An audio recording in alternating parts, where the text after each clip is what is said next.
Welcome to Her Drive, the nexus where stories of women from every corner of the globe unite. And for this special series, we are talking sovereignty. I'm Cynthia Cramblett, your host, entrepreneur, and a woman on a personal quest for self-discovery and empowerment. Lately, the word sovereignty has been bouncing around in my mind as a question. What does it truly take to live self-governed in a world that seems so adamant to keep women caged? And how do other women seem to do this so well? Driven by my insatiable curiosity, I've sought the wisdom of women whose lives exemplify sovereignty, each sharing their unique definition, the journey to claim it, and strategies to sustain it in today's modern world. These women include artists, sexuality and kink practitioners, healers, coaches, female health advocates, and much more. I invite you to join us as we celebrate the paths women must navigate, crafting their destinies with resilience. Together, we'll delve into their experiences from the echoes of triumph to the struggles in silence, exploring what it means to truly own one's power.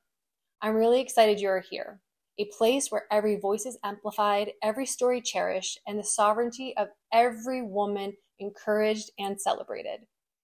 Hello, everybody. Welcome back to Her Drive. This is the Sovereign series. So always talking to amazing women, but this time focusing on the topic of sovereignty and what that means and how to embody it. And this day and age, it seems like platforms are shutting us down and governments are shutting us down, but there are still methodologies, in my opinion, to find sovereignty and really embody it. So I'm really excited to be talking to Maria Brito today. She is a performance and mindset coach, and full transparency, I actually went to a women's circle that she hosted, I think it was last summer in Dallas, and I had no idea what to expect. I went because another friend was a part of this collaboration, and Maria, it was just so amazing, and I'm so happy to have connected with you in like the third dimension and been a part of some of your medicine. So without further ado, welcome to Her Drive. Thank you so much for having me. It's such a pleasure to be here with you. Good. Well, let's just dive right in. Kind of what's your story and what is it that you do?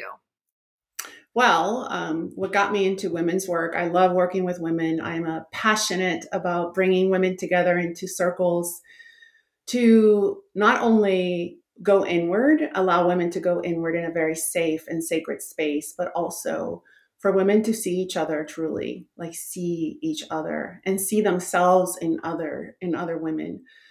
And my whole life, just brought me to this place. If it wasn't for what has happened to me in the last 52 years, because I'm turning 53 this year, I wouldn't be here talking to you. And so, yeah, it just awakened this real love of getting women on the path to clarity, to power, to strength, to love, and to peace. So, yeah, that's what I do. Magical, and we appreciate you so much. It really resonates with me when you say for women to truly see each other. I feel really honored in my life that I've cultivated so many amazing friendships and dynamics where I feel seen. And I think also give that back to others. But I know that's not really the story for so many. And I would just love to know more about your life. 52 years. Oh my God, you're a bombshell. Number one. Thank you. I received that. Yes, I would hope so. I mean, the photo shoot you did recently. Oh my God, Mama, that was hot stuff. Thank you. You're welcome. But I would love to kind of go through your life story, and you mentioned some of the things that you've gone through that have brought you to this point, and how it's all led you to this. Yeah. So my husband was in the military, and I was blessed with having to travel every 3 years and move to a different place. So I've been all over the world. We were gypsies of the world, and I looked forward to the next move and the next move and the next move. And this whole journey started back in England when my second daughter was just born. So 27 years ago. I had a total breakdown. And I had my first dark night of the soul. And I've had 4 in this lifetime. And it's not something to fear. It's something that really opens you up and brings so much clarity if you do decide to embrace it and really go in and study it and why it's there. It's a gift that is given to us for us to shift, for us to pivot. And that's exactly what happened for me. Huge pivot in my life where I decided to take control, to take my power back. And I lost myself. That's what happened. So to so many women, they lose themselves. And I have so many women come to me saying, Maria, I don't even know what I desire anymore. And as women, we are made to create. We are made to desire and desire more. But we stop because we just say, you know what, my life is good. I'm good. How are you? I'm good. But could you be better? Could you be optimal? Could you be thriving instead of trying to survive your life? Right. And so all these pivotal moments in my life where I fell into depression or I had crippling anxiety. I mean, I got to the point where I couldn't even leave the house because I was so scared. And I say this story and women are like, what? You are just like the most like peppy and talkative person. And when I'm around women, I love it. But at that point in my life, I was so closed off to my own magic, to my own joy. I could not see. And I was just crippled in fear.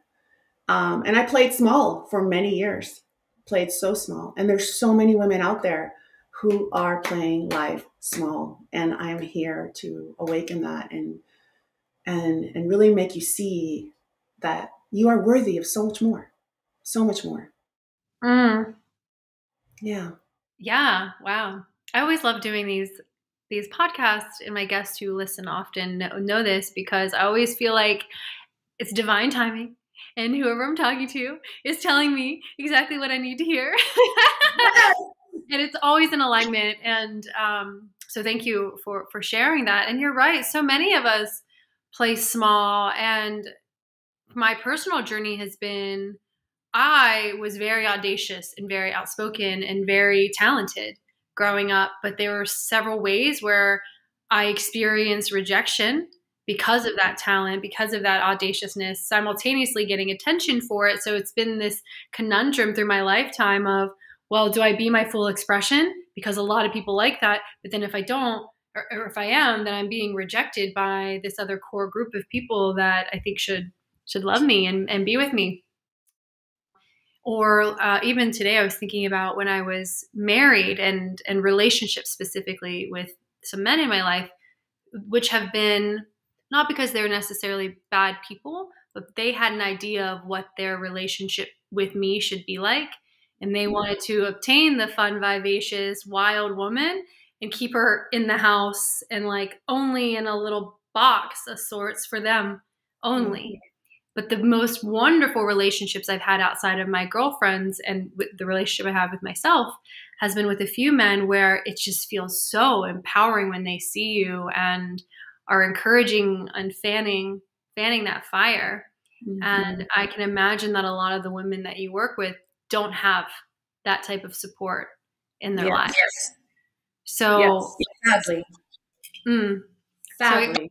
So it's very sad. So with all of that said, when you have women that come to you and they're not awakened in their essence and in their full like flame, how do you assist them and get those ambers burning brighter? Well, there's a process, and this process is it's very kind of like sneaky, comes around when you're like not least expecting it.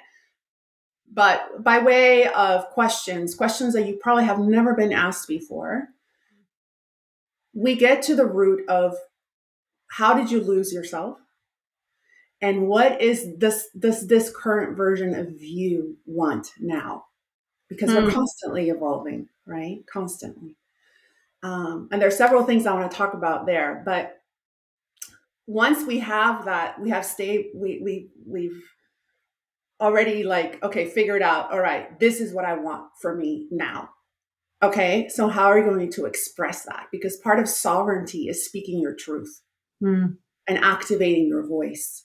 And that's another process that I work with women on, because the expression of your voice is sacred. And so many women come to me, and if I make you scream, there's not even like a scream coming out, because the fire has been dimmed so much is within you. So we work on that. We work on voice activation. We work on, empowering you in that way. But also, how are you going to talk to people from now on? How are you going to let people know boundaries are very important as well with women?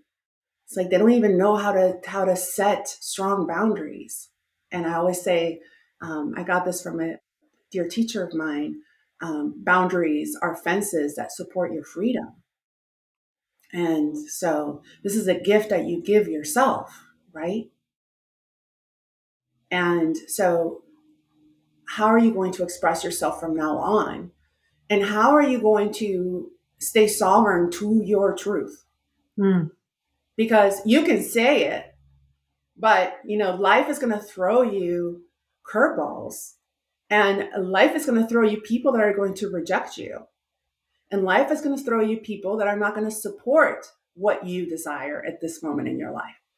And what you have to understand is that those people right now are not meant for you anymore. They were just here for a moment to support you. But now other people are going to come in. And the only way to make way for those individuals that are in aligned, energy, frequency with what you desire is by getting rid of the ones that are not. So, yeah. I always imagine it for myself when I'm clinging to something that is not serving me. I'm like, you're grabbing the cactus. You're grabbing it. And this cactus is not a pole. It's not a post. It's not smooth. Let go. You're hurting yourself. Yeah. And there's this certain level of like faith and trust in the release. Yes. And then it's almost like floating in the abyss for a moment, like, and then to me, it's like, oh, okay, I've been caught. Okay, thank you. Okay, I got me. Oh man. And just getting clear on what is the funk in your life that is just, and I always use the example of, how, you're in your house. This probably happened to everybody during COVID, and you had a trash bin in your house. Something was rotten in it, and you're in your house. You don't smell it. You don't smell it as potent as if you had stepped outside and you come in and you're like, oh, something just died. Like, I got to take out the trash, right? I mean, I think all of us have had that moment, right? But because you were outside of it, you were able to detect it. Mm-hmm. So it's like I have to bring awareness of the bigger picture for you. And sometimes women are so blocked that they can't even see that. So that's a powerful process. Oh my gosh. I can relate very much so. So thank you for sharing. Yes. And it is so true. Like how some of us, I think, are innately more able to really look at ourselves, but that's the power, and others aren't, or even those of us who are. I always think, because I consider myself one of those people, I think, okay, I don't know what this problem is. I know there's an issue, and am going to find a trusted individual to help guide. And that's why I think coaches and therapists and other people who are skilled are able to help us grow much more rapidly. And then the question is, well, how do you know who is in alignment for you to work with, right? Because I feel like there's a lot of amazing individuals out there who can help us in our sovereignty. And simultaneously, there's a lot of folks out there who may not have the right medicine for us. Who's to say what's right or wrong? But to me, I'm like, that's not my medicine for sure. Yeah. Yeah. Yeah. I So, think it's a lot of, I have women constantly DM me, I'm interested in working with you. And I even have women who say, I want to come to your retreat. And I always say, wonderful, here's the information. Let's talk about it. Let's sleep on it. I'm always, I always say, allow time for you to let your body process and integrate and go with your gut. Listen to your body. Your body's constantly speaking to you. If you feel that your intuitive guidance is saying, go, do it, join her thing, go with her, then do it. mm-hmm, Right. But mm-hmm, trust yourself. Trust yourself. We always seek the answers outside of us when it's all within us. mm-hmm. Well, I think that's one of the most powerful messages, and the teachers that I've worked with and books I've read they've always led me back to answering my own questions. Yes. Like I've been in therapy. My first life coach was, I think I might have been like 23. So over a decade now. And I just said, life coaching is just that. It's leading me back to me. And each time I trust my intuition, I feel even more empowered. But for those of us who are disconnected from our gut feeling, our intuition, our body, because to me, like the body really tells you so much. And I get like whispers in my head, I get visions, dreams. My dreams are very powerful and prophetic in a way. But I know not everyone's there in their clarity. There's a lot of gunk blocking it. So if someone doesn't have a connection to their intuition, what would you say, or how do you say that to them? We pretty much have to do a good clearing of the body. There's an amazing book. It's called The Body Keeps the Score. Mm.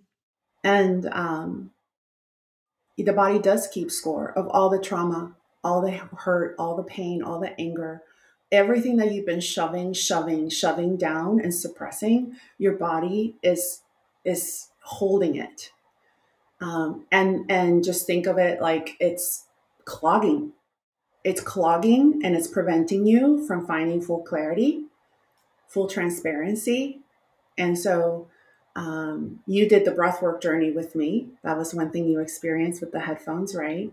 And that's the first step right Mm. there, right there. And it may take 1, 2, 3. Sometimes I have a woman I just did an event in Nashville, and she's like, this is my 6th time and I'm still peeling more layers. This is unbelievable. And it feels so good because that is what it provides. It's just like, you start to learn more and more and more about yourself. And it's all been there just waiting for you to discover. So yeah, breath work is amazing. So if you are in the journey of trying to declog, reset, find yourself a good breathwork, coach, and I'm here waiting for you if you're ready. So, but that's breath work every morning is one thing I highly, highly recommend for anyone that wants to start. Mm-hmm. That's magical. I would say that's so accurate. Again, almost over a decade ago now, I started doing meditation and breath work through the Art of Living Center. And I Yes. was so new to all of this. And there was like the pranayamas and the practices put together. I think it was called, the main practice we learned was Sudarshan Kriya Pranayama. And I had no idea. I'm like this small town girl from Ohio. But I just knew, I'm like, I feel like I need to rip my skin off.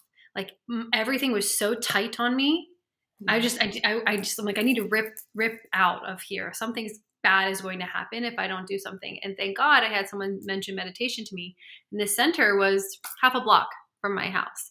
But anyway, I, for the first time in a very long time, started to feel a release. And I would say I didn't feel much emotion at that time other than negative emotion. And like all of my joy was pretty much faked. There had been so much pain that had occurred. So in hearing you say the first thing to do is breath work is really profound, and I can profess wow, it shifted so quickly for me. It was maybe within like less than a month. I felt totally different, quit my job, like relationship changed, a lot of things shifted. But one thing I have noticed in this conscious journey that I've been on has been the continuance of peeling back layers. And what I feel is lighter and more like myself. And before I thought, oh, we only go through one dark night of the soul. And then recently I learned, no, that's not true. So for those who don't know what a dark night of the soul is, can you define it a bit more and what it might look and feel like? I would have to say that the dark night of the soul not only brings you to your knees, it's when you find yourself in a place of despair, just full despair of, I don't know what to do anymore.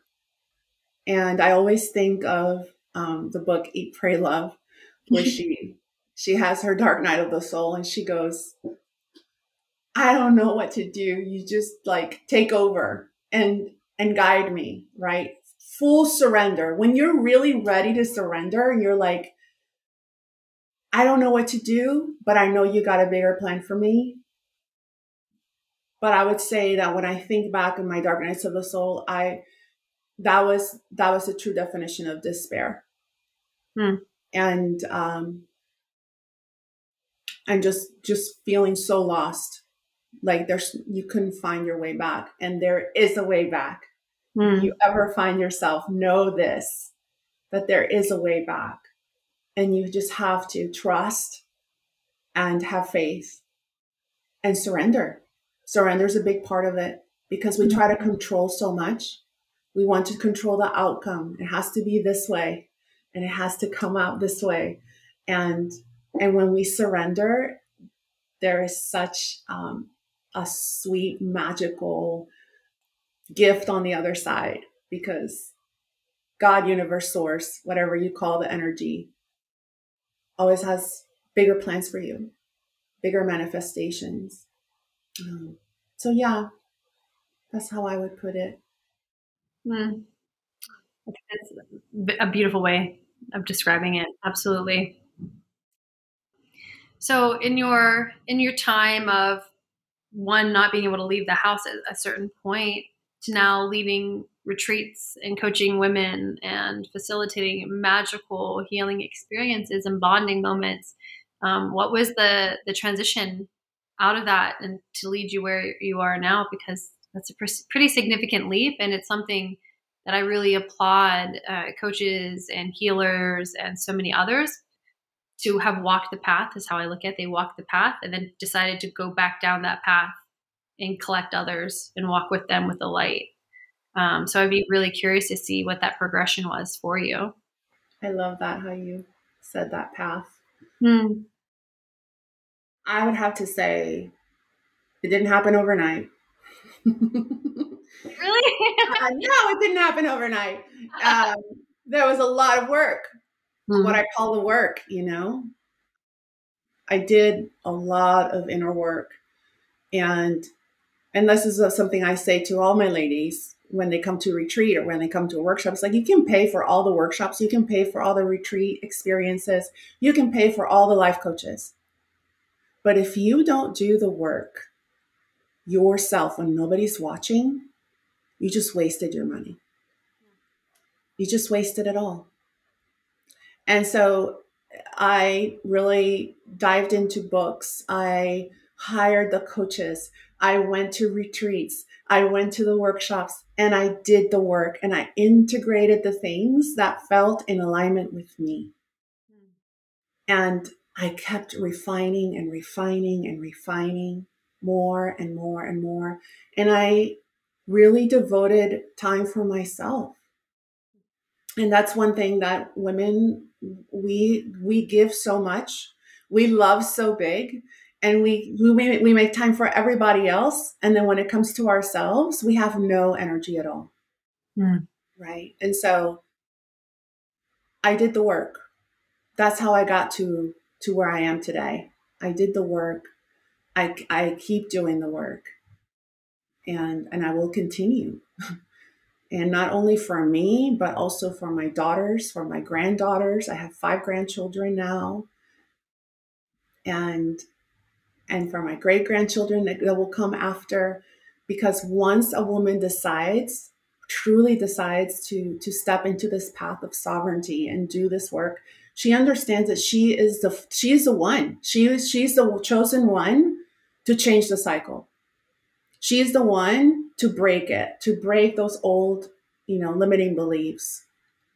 And in doing so, we are not only building courage for other women around us, but for our lineage. And we're healing the women that came before us, our mothers, our grandmothers that didn't get to do this work. So very powerful to step into this path. It truly is. Oh, I really have chills right now.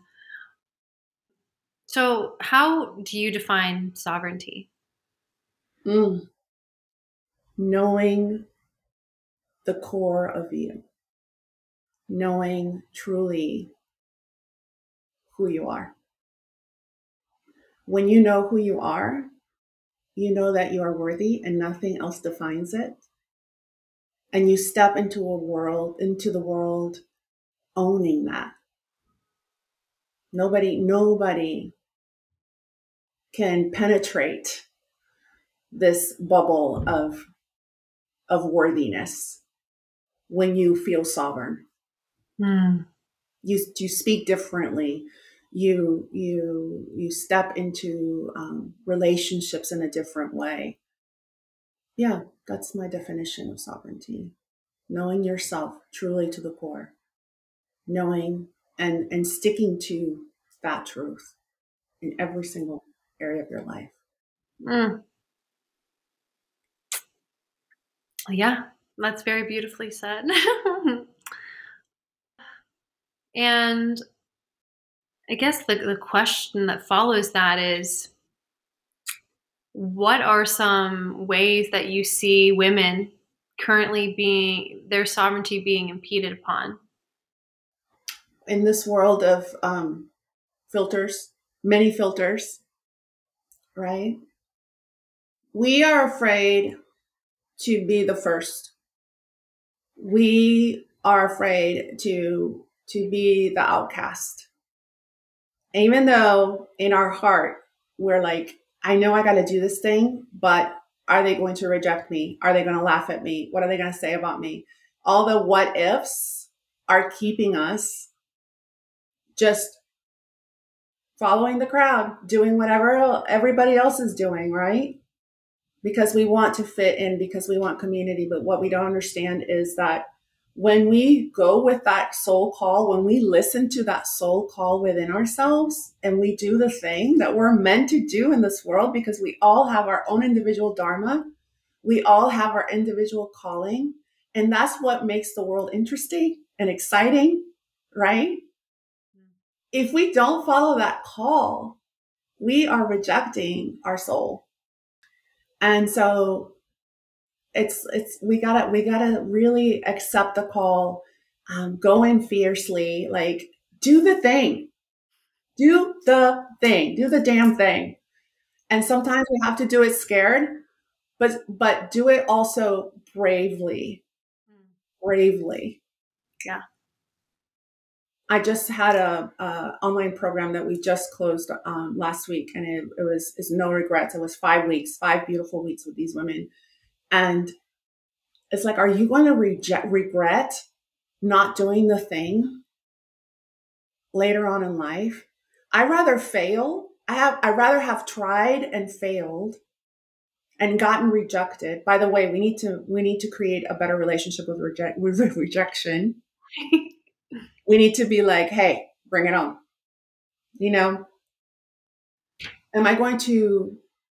How am I going to feel better about trying and failing, or wondering what if I had tried?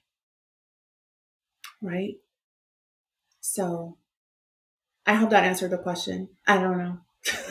Yeah, I think so. I mean, like, it sounds to me that the way that we're filtered and the way that we hold ourselves back for fear of the what ifs, the rejections. Absolutely. I can't tell you how many times I've been terrified to do something and then done it and be like, oh, okay, that wasn't so bad. You've got to build that backbone. Absolutely. And like even most recently, I did a dominatrix training and I chose to speak about it publicly.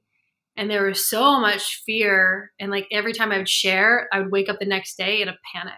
Like, oh my God, I talked about kink publicly and doing dominatrix training. Ah. But each time I felt that way, I would also wake up to beautiful messages from other women talking about how it inspired them. And even like some of the male followers that engage with me, how it's encouraging them to step into whatever their curiosities are. But it's terrifying because you think, especially for things as taboo as sexuality, or can be as taboo, it's a terrifying subject. For at least it was for me. But I can see how, yeah, there's so many ways that we disconnect from ourselves. Mm-hmm. Mm-hmm. But yeah, you've just got to do it. You got to do it scared because it's like for me, like being excited and also scared means that you're on the right path. Like, yeah, you should be. Yeah, I was just gonna say that. Yeah, right? It's that combination. Is like women are like, but Maria, what if I'm scared and it's not meant for me? It's like, well, what is the underlying sensation behind the fear? You gotta like, explore it. And if there's excitement as well, then you gotta do it. You just gotta go for it. Right? Yeah. So. To me, it feels like a little bit of like a giddiness that comes up, and I'm like giggling to myself, but like, I don't know, that's how it feels. I'm curious because you work with so many wonderful women, like how do you teach them how to get in touch with their emotions? Because I feel like for women, there's a lot of sub emotions going on, and you have to kind of dive into all of them to truly understand the multifacetedness of all of us. Yes. So with that suppression of all the things, right? There's a suppression of all the emotions that came with all the things, and not only that, but all the triggers of all the versions of us throughout our life. And so, if you recall on the breathwork journey that you did with me, right, we recalled all the versions of us. So the small little you, the 20-year-old you, the teenage you, all these versions have suppressed as well because they didn't know. They didn't have this work back when we were little, right? And I'm so happy that, the younger generation now can start doing this work. My youngest, who has attended retreat now, is 15 years old. I had a 15-year-old attend with her mother. And it was so exciting to see these two generations doing this work together. But yeah, it's in getting in touch with your versions. That's how you get in touch with your emotions, with the emotions that have been suppressed. Mm-hmm. Because we can relate to the small us that just woke up excited about life, right? She had no worries in the world. She was just excited. Let's go to school. Let's do this. Let's explore. Let's create. What am I going to learn today? Right? We can connect to that. So that's how I get women to feel in their emotions and really work with them, put them in their bodies. Mm-hmm. Oh gosh, that's so powerful. I kind of go into that, whether normally when there's like a negative thing going on, I always ask myself, okay, which version of me is being bothered by this? Mm-hmm. And through that, I can then identify sometimes it's been multiple versions of me through my timeline. And other times I'm like, no, this is the now current me. Okay. And and we can hold myself here. And then the beautiful versions of me in this lifetime and in some past lifetimes, it's been very interesting to communicate and talk to them and like console. And it is the most powerful form of mothering I've ever experienced. And I'm not a mother, but I imagine like that's what I'm doing, becoming like my own mom in a sense. Yeah. And And the biggest emotion that I work with women on is fear. Because, we all experience fear every day on some level. And I was just talking about this to a group of ladies the other day. There's so many types of fear. And mm, there's three different fears that I really focus on. And it's that codependent fear, the ancestral fear, and mm, then your fear. mm, So the codependent fear is the fear that from others around us that we live with, that we share containers with, our coworkers, our peers. There's a fear that you have taken upon yourself because they projected it upon you, right? So the same with generational fear. Our parents, things that we heard our parents say, we continue to play out that fear in our life. And then there's your fear. So understanding that when you feel a fear, is that really your fear, or is that somebody else's? mm-hmm. Because it doesn't have to be your story. You can write a new story for yourself, and it doesn't have to be fearful. So So I just magical. felt like adding that. I just had to. Yes. Yes. Oh, it's so powerful and absolutely true. Just want to feel into that for a moment. Mm. So when you're doing a lot of retreats and events, and I think that is so beautiful. And I just find those spaces so nourishing. Mm.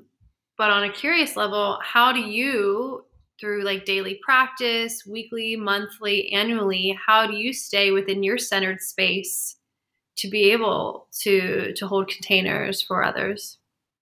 And that's a question I get all the time, all the time. Yeah, I have a practice. I have a morning practice, and it includes breath work. It includes movement, depending on how I feel that day. I have my altar. I light my candle. I, pull cards. I journal. I listen. I read. I write. It all changes based on my day, how I feel, but also it changes based on where I'm at, where I wake up in the world when I travel. And that's one thing that I teach women, that is a non-negotiable. Doesn't matter if you travel a lot too, so you understand this. I have my traveling altar that I take with me everywhere because it's non-negotiable. I remember staying at a hotel. I can't remember. I think it was where was it? In Peru, and I had my little sacred altar, which is very small, my cloth and some crystals, and I had a candle, and I had a Palo Santo. And the lady came to clean my room, and she saw it, and she was like, "Wow, that's beautiful." And I had a picture of my mother. I had a picture of my mother and myself as a little girl, because I always say that you should have a picture of yourself as a little girl in your altar to remember to enter the day with curiosity and wonder. And she was so giddy when she saw it. She didn't even know that I spoke Spanish. She didn't know. She just walked in the room, saw it, and something within her heart was like, just got giddy, and she smiled, and she understood what it was and how beautiful that is. So yeah, my practice changes based on how I feel and how much time I have, but it's always a time that I take to reflect and to reset before I enter the day, because the way that we start our day is the way that our day will flow. And that's something that I love to teach women during retreat and outside of retreat. So, yeah, very important. That's so magical. And do you think that there is a common thread that connects all women? And if yes, what do you think that thread is?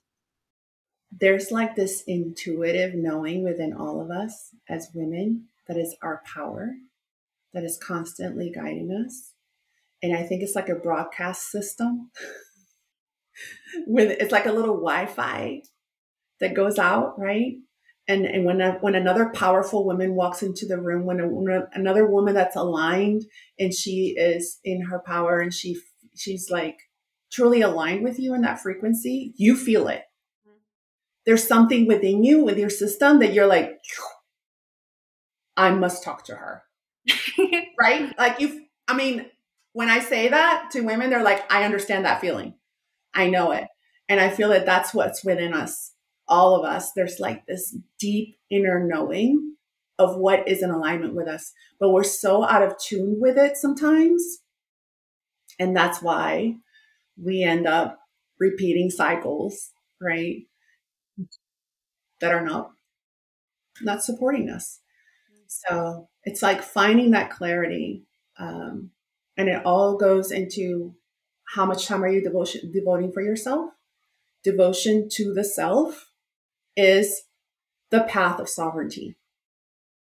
Because when you are happy, when your cup is overflowing, and I always say that the full cup is for yourself. The overflow is for others. So the more that you are devoting to yourself and filling your cup, the more sovereign you will be, the more clear you will be. And your inner broadcast system is going to magnify out and bring to you what you desire, what you need to manifest in order to fulfill your dharma. Very dropping the mic. Perfect. Dropping the mic. That's it. That's it, ladies. It's so true, though. Mm-hmm. And it's, I think for some, when we see a woman in power, embodied in her sovereignty, because I felt it as if for certain moments in my life, I'm like, I'm not in my empowered self right now. And I look out and I see other women who are fully embodied, and it makes me sad, not jealous. In the past, sometimes I felt jealous, but that's not really an emotion I feel much, but just sad because I'm like, I know what that feels like, and I don't feel like that anymore. Yeah. But the beauty of seeing other women in their sovereignty, in their full expression, is that it can be that example of, okay, you can see your gunk and you're not there. So, but you know you can get there because she went through things too. And I've also experienced in the journey that I'm on, butting up against folks who don't want you to shift and change and awaken, because by your shifting and shaking life up, it shakes up their life too. And in many ways, it's an invitation for them to shake up their life and grow with you. For the ladies that have that resistance in their lives, what's the most potent message that they can give to themselves or practice that they can do to just keep taking the little steps, even if they're teeny tiny? Mm-hmm. It's so funny you asked me that, because my reel that I'm going to record today is on that. It's all, we want to stay comfortable. And sometimes comfortable doesn't necessarily mean better. For some of us, it's just what we know, what we lived, and what we survived. And so expanding that to something unknown, one, brings fear, right? Big fear. And two, will I survive it? Will I be able to survive, sustain, whatever it is? And what I say is, like, sometimes you have to want it bad enough. How bad do you want it? And how much are you willing to fight for what you want to feel? Because all of us can think of something that we want to feel. I want to feel this or that or whatever. But how would you feel if you were in the same place 5 years from now? If you had not evolved, up-leveled in any kind of way. If you had just stayed comfortable for 5 years, how would you feel? 10 years, if you were in the same kind of, situation, circles, even though they're not feeding your soul, even though they're not, for your highest good. So just do it for yourself, and don't regret in 5 years saying, what if I had started? I think we all have, reached a point in our lives where we're like, I wish I had started sooner. And you can. You can transform, you can pivot, you can change. You just have to make the decision, take radical responsibility, and determined action. And that's why we hire coaches, right? To get us on the right path. But you have the power to change. And if you are listening to this right now, if you're a woman listening to this, there is something within you that wants to up level in some way or another. So listen to that voice within yourself. So amazing. Yeah. My last question. Okay. And I love this one. If you could go back in time and give a younger you some words of advice, what age would you be and what would you say? Oh my gosh, I love this question. It makes me emotional. I would go back to 12-year-old Maria. She had scoliosis and had to wear a brace. 23 hours a day, she had to wear this brace. And she only had 1 hour a day that she could take it off, take a shower, and rest. But the brace was very constrictive. And she couldn't wear clothes like everybody else. She couldn't wear the cute clothes. People made fun of her. I remember one time I was at the where I was getting my lunch, and I was in line, and because I couldn't bend down to pick up things, someone bumped me, so my tray would fall on the ground. And I remember those things. You never forget being made fun of, and I would so go back to her. And I'm so emotional right now because you asked me this question. And I would just look at her beautiful face and hold her and be like, someday you're going to be the coolest girl. You're going to be sexy. You're going to be fabulous. And people are going to be like hugging you and loving you and talking goodness about you. So don't let this be the thing that keeps you small, because I played small. And look at you, you made me cry. I played small for so long because of that incident. It was something that replayed in my life, and I remembered and remembered again and again and again. And I continued to play small until one day I was like, fuck it. No more. Right? But what if someone had told me that back then, right? That's who I would go back to. Again, I have chills. You made me cry. I made you cry. This has been a very successful conversation. I'm so glad to hear that. Well, Maria, thank you so much for taking the time to share your magic and stories, your definition of sovereignty, and all of the others. And just for anyone observing, where can they find you and connect with you further? Yes, I would love that. So they can go to my website, awakenwithmaria.com, and there's a little section where they can send me a message. They can send me an email. But I'm also on Instagram, Awaken with Maria Brito. So, yeah, there you go. Fantastic. Well, I encourage everybody to tune in to what she shares, retreats, any way, because that one time that I was with you, it was so powerful and beautiful, and I just felt just so in aligned with the work that you do, and I can't wait to join you on a retreat. I can't wait to have you with me. Yes. Yes. Well, until then, thank you so much for being a part of Her Drive and this special series all about sovereignty. Thank you so much for having me. Thank you for witnessing this episode of Her Drive Sovereign, and I invite you to celebrate with us on summer solstice for a retreat for women by women. To learn more, visit her-drive.com/events, and cheers to sovereignty. Love you, ladies.